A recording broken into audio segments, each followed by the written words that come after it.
ফাবাশশারনাহু বিগুলামিন আলীম। অতঃপর আমি আল্লাহ রাব্বুল আলামিন ইব্রাহিম আলাইহিস সালাতু ওয়াস সালামকে একটা ধৈর্যশীল নেককার সন্তান দিয়ে দিলাম। বলেন সুবহানাল্লাহ। ক্বালা ইয়া বুনাইয়া, হে আমার সন্তান। এখন ইব্রাহিম আলাইহিস সালাতু ওয়াস সালাম তার ছেলেকে বলতেছে, ক্বালা ইয়া বুনাইয়া, হে আমার সন্তান, ইন্নী আরা ফিল মানামি, হে সন্তান, আমি স্বপ্নে দেখেছি এটা, আন্নী আযবাহুকা, আমি তোমাকে জবাই করে দিতেছি, আমি তোমাকে জবাই করতেছি। ইব্রাহিম সামনে কুরবানির মৌসুম, এমন কিছু মাসলা মাসাইলগুলো আছে যেগুলো আমাদের সমাজে বলাও জরুরি, আমাদের শোনাও জরুরি। কষ্টের টাকা দিয়ে শ্রেষ্ঠ বাজারটা করব, এই বাজারটা যদি আমার মনোনীত না হয়, আল্লাহর কাছে যদি কবুল না হয়, রব কবুল করে নেয়, তাহলে আল্লাহ রাব্বুল আলামিনের পক্ষ থেকে ঘোষণা আসছে যে কুরবানির পশুর গায়ে যতগুলো লোম আছে, যতগুলো চুল আছে, ঠিক অতগুলো পরিমাণ সওয়াব আল্লাহ আপনার আমার দান করবে।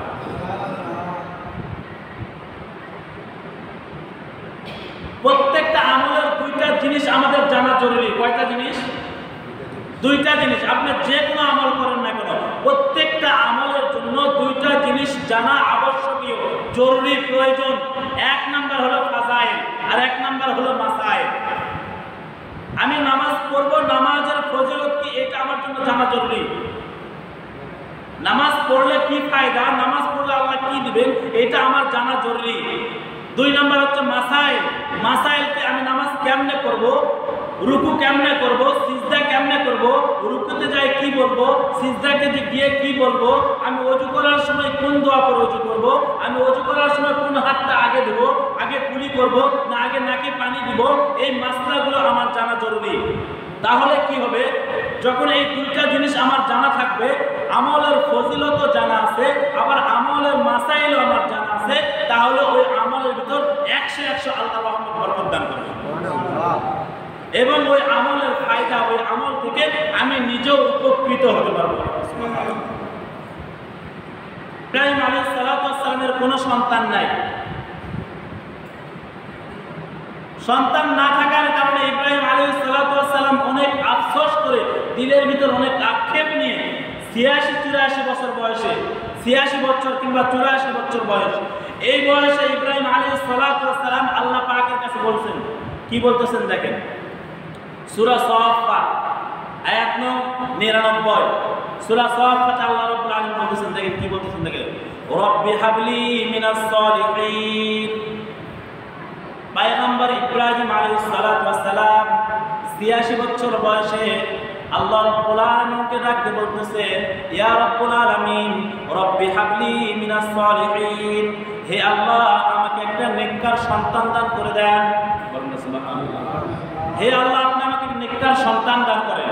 এটা কে বলতেছেন? ইব্রাহিম আলাইহিস সালাতু ওয়াস সালাম আল্লাহ পাকের কাছে বলতেছেন। এখনো আমরা যারা সমাজে অনেক মানুষ বসবাস করে পাওয়া যাবে, হয়তো 10 বছর 5 বছর ধরে সন্তান হইতেছে না, বিভিন্ন মাজারে গিয়ে মান্যত করতেছে, এরকম আছে না? বিভিন্ন মাজারে গিয়ে মান্যত করতেছে। আবার আলেম নামধারী, আলেম দেশধারী, লম্বা টুপিওয়ালা, লম্বা জামাওয়ালা এমন মানুষের কাছে গিয়ে ধর্ণা ধরতেছে, তাবিজ নিতেছে, পানি পড়া নিতেছে। কিসের জন্য? সন্তান হওয়ার জন্য, যেন সন্তান হয়। এই জন্য মাজারে গিয়ে সিন্নি করতে কুরাই আসতেছে, মাজারে গিয়ে চাদর চড়াই আসতেছে, অমুক জায়গায় মান্যত করতেছে, এই জায়গায় মান্যত করতেছে, ওই জায়গায় মান্যত করতেছে। আসলে সব জায়গায় যদি আপনি মান্যত করে থাকেন, কিন্তু সন্তান দেওয়ার ক্ষমতা কার? সন্তান দেওয়ার মালিক কে?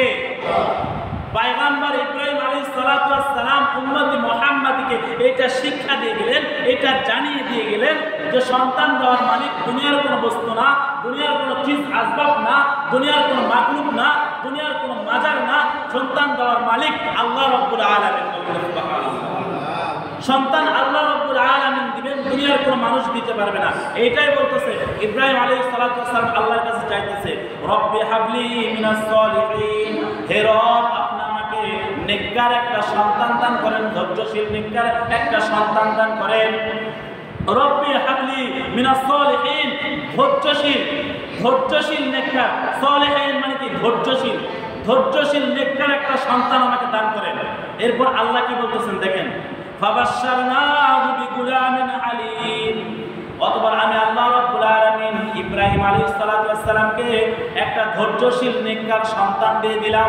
বলেন না সুবহানাল্লাহ।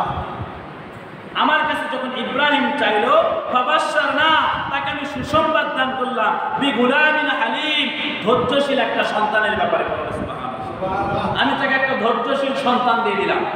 সে আমার কাছে চাইছে, আমি তাকে দিয়ে দিলাম। ফালাম্মা বালাগা মাআহুস সাআয়া, ফালাম্মা বালাগা মাআহুস সাআয়া, অতঃপর ফালাম্মা বালাগা, যখন এই সন্তানটা একটু বালেগ হলো, চলাফেরা করতে লাগতেছে, মাআহুস সাআয়া অর্থাৎ সফর করতে লাগতেছে, চলাফেরা করতেছে, যখন সন্তানটা একটু বড় হয়েছে, আমার সাথে চলাফেরা করতেছে, চলাফেরা করার মতো হয়ে গেছে, ঠিক ওই সময় বলতেছে ক্বালা ইন্নী, যখন সন্তানটা কি ইব্রাহিম আলাইহিস সালাতু ওয়াস সালামের সঙ্গে চলাফেরা করতেছে, তখন বলতেছে ক্বালা ইয়া বুনাইয়া, হে আমার সন্তান। এখন ইব্রাহিম আলাইহিস সালাতু ওয়াস সালাম তার ছেলেকে বলতেছে ক্বালা ইয়া বুনাইয়া, হে আমার সন্তান, ইন্নী আরা ফিল মানামি, হে সন্তান, আমি স্বপ্নে দেখেছি এটা, আন্নী আযবাহুকা, আমি তোমাকে জবাই করে দিতেছি, আমি তোমাকে জবাই করতেছি। ইব্রাহিম আলাইহিস সালাতু ওয়াস সালাম সন্তানকে বলতেছে, কোন সময়?